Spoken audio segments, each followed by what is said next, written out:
사기꾼 이재명이 대한민국을 중국의 속국으로 만들었다. 트럼프 책사 배는 미중 균형 외교는 불가능. 주한미군 감축 엄청난 실수될 것. 메가 운동 이끌어온 대부이면서 전 트럼프 책사이자 백악관 수석 전략가를 역임한 스티브 배넌 씨를 조선일보 김원중 기자가 전화로 인터뷰한 내용을 첨삭해서 영상으로 제작합니다. 이재명의 쎄쎄 발언 반대. 중 대만 침공 시 동맹으로 번질 것. 한국 어쩌면 일본보다 더 중요한 미국의 동맹. 트럼프의 책사로 불리는 배넌은 트럼프 1기뿐 아니라 2기에서도 막후에서 영향력을 행사하는 것으로 알려져 있다. 한국이 미중 사이에서 균형을 잡기는 불가능하다. 중국이 한국에 영향력을 행사하지 못하도록 태도를 확실히 해야 한다. 트럼프의 책사로 알려진 스티브 배넌 전 백악관 수석 전략가는 최근 조선일보와 전화 인터뷰를 갖고 이재명 대통령의 실용 외교 전략에 우려의 시선을 보냈다. 그는 특히 양안 갈등이 한반도와 무관하다고 한 이재명의 과거 쎄쎄 발언과 관련해 대만 침공 시 한국은 물론 일본, 필리핀이 관여하는 대규모 전쟁으로 번질 것이라며 미국의 동맹국 지도자가 할 말은 아니다라고 말했다. 배넌은 도널드 트럼프를 두 차례나 미국 대통령으로 만든 전략가로 미국 보수 우파 지지층의 영향력이 큰 인물이다. 2016년 대선에서 도널드 트럼프 선거 캠프의 최고 경영자를 맡았고 트럼프 1기 백악관 수석 전략가를 지냈다. 이후엔 팟캐스트, 워룸 등을 진행하면서 메가, 미국을 다시 위대하게라는 트럼프의 정치 구호입니다. 운동의 핵심 역할을 하고 있다. 트럼프가 패배한 2020년 대선이 사기라고 주장하며 의회 점거를 선동한 혐의로 지난해 4개월간 수감 생활을 하는 등 논란도 많고 발언도 과격하다. 하지만 여전히 트럼프 정부에 영향력을 끼치고 있어 미국과 영국 등의 유력 언론들이 최근까지도 인터뷰하고 있다. 요즘 한국 소식을 중요하게 다루는 이유는 1970년대 해군 장교 시절 한국 해군과 함께 항해했고 친구를 많이 사귀었다. 나는 한국 국민을 정말 사랑하고 세계를 뒤흔든 K-팝도 좋아한다. 미국의 한국은 태평양에서 일본보다 중요한 동맹일 수 있다. 그런 한국에서 중국 공산당에 종속된 진보 좌파 정당이 권력을 잡은 건 비극적이다. 우리는 물러서지 않고 목소리를 낼 것이다. 이재명은 한미 동맹을 강조하는 동시에 중국과도 관계가 중요하다고 본다. 나를 분명하게 인용해도 된다. 그건 말도 안 되는 헛소리다.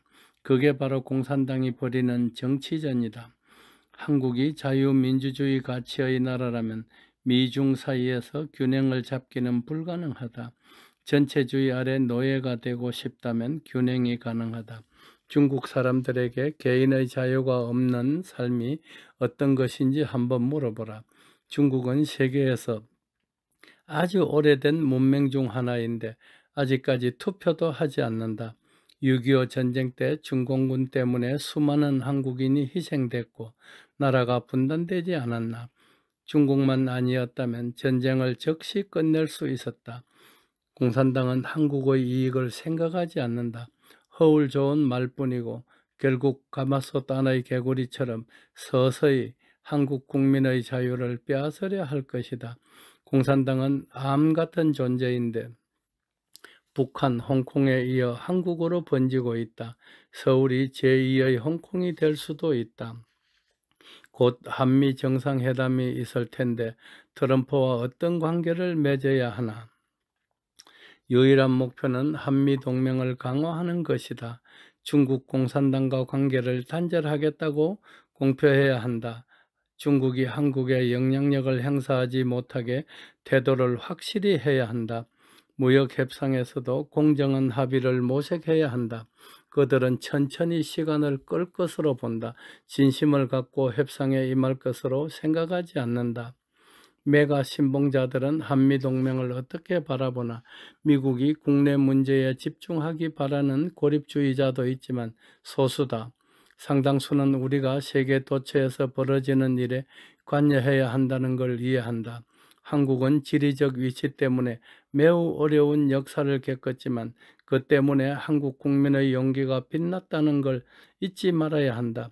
미국인들은 6.25 전쟁 때 중국 침략자들과 맞서 싸운 한국인들의 용기를 잊지 않고 있다. 베트남에서도 우리와 함께 치열하게 싸운 위대한 동맹이다. 그래서 우리는 한국과 맺은 동맹을 매우 자랑스러워한다. 일본은 평화헌법 때문에 군사화가 어려웠지만 한국에는 미군이 3만 명이나 있다. 그래서 일본보다도 한국이 우리에게 더 중요한 동맹일 수 있다. 트럼프 정부가 주한미군을 감축 또는 철수를 추진할까? 그렇게 하면 지금 당장은 엄청난 실수가 될 것이다.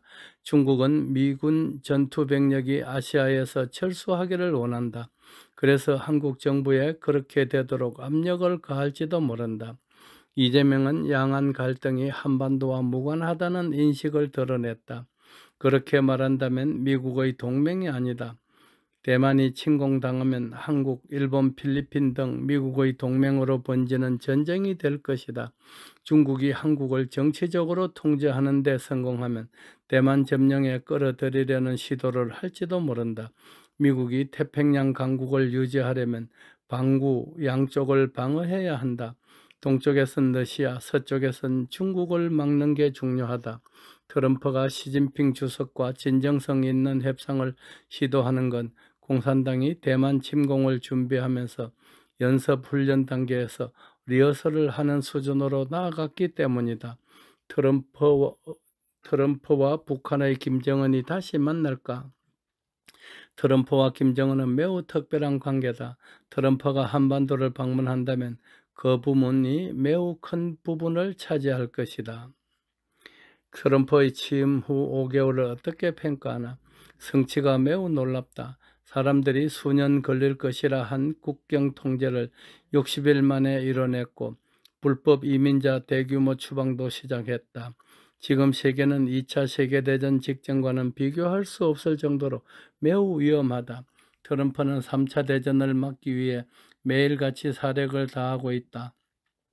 그렇기 때문에 국민의 지지를 받는 것이다. 대한민국 국민 여러분, 트럼프 대통령의 최측근이기도 한 스티브 배넌의 말은 단 한마디도 틀림이 없습니다. 중국도 좋다, 미국도 좋다로는 대한민국의 미래가 없습니다. 박쥐가 되겠다면 트럼프가 절대로 용납하지 않을 것입니다. 사기꾼 이재명은 스티브 배넌의 말을 새기기 바랍니다. 대한민국의 운명이 끝나기 전에. 달대열의 세상만사. 구독과 좋아요를 눌러주시면 황금소는 큰 힘을 얻습니다.